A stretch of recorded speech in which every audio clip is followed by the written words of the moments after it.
Now, Omid Scobie, who's a royal commentator, he's also the author of a book named Endgame.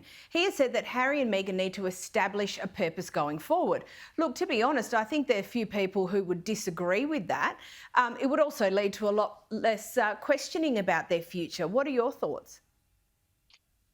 Well, very much so. I think, a lot of people have been saying that, and they would probably say that themselves, that since moving to America, their whole purpose was to establish themselves, become financially independent, was the phrase that they used when they left the royal family. And that in turn meant earning millions of dollars in order to pay for their security, pay for their lifestyle that they'd become accustomed to, whilst working with, the big boys like Netflix, Spotify, Harry getting a job as some wellness director for some tech companies.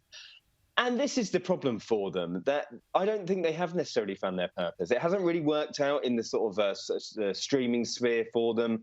Meghan's Disney show was panned or canned before it even got off the ground. So what is the next stage for them? Certainly we've seen some discussions, we think, between some different tech companies in the US, perhaps Meghan getting back into presenting. I mean, we saw her earlier this week saying that they had exciting projects in the pipeline. So, yes, I think 2024 is going to be a big year for the royals. I think we're going to see some more international travel, a lot more collaboration between them, and it could be a big year for Harry and Meghan as well. And apparently Harry's close bond with Princesses Beatrice and Eugen is considered a bit of an issue for the royal family. Now, look, they've been very close for a very long time. It can hardly be surprising. What are your thoughts?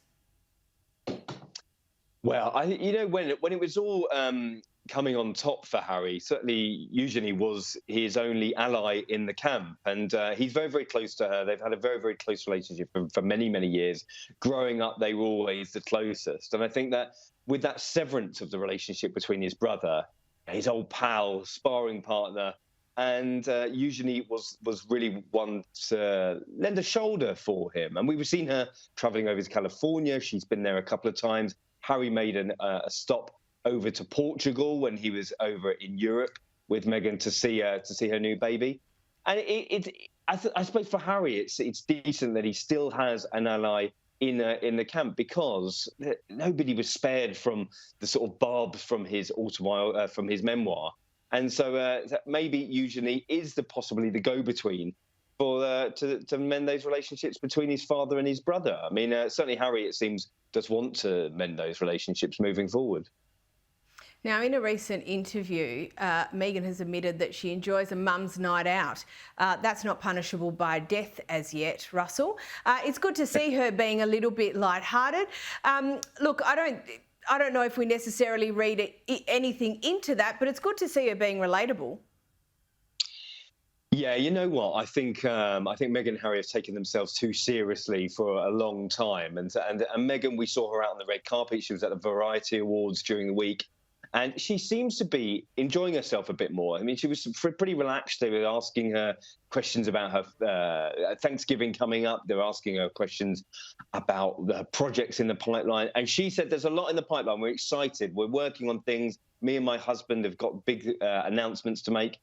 And you hope, I think, most people think, that there will be a period where they sort of find their groove, because the mudslinging that has been constant over the last few years, as I said, the Oprah Winfrey interviews, the constant PR junkets that they were doing to publicise their books and the Netflix series, and mentioning the royal family, that is certainly not what Harry and Meghan want. It's certainly not what the royal family want. And if Harry and Meghan do want a relationship with the royal family, then it's definitely not going to be down that path. And so let's wait and see what happens for them. I do think that next year is going to be a big year for both sides of the family.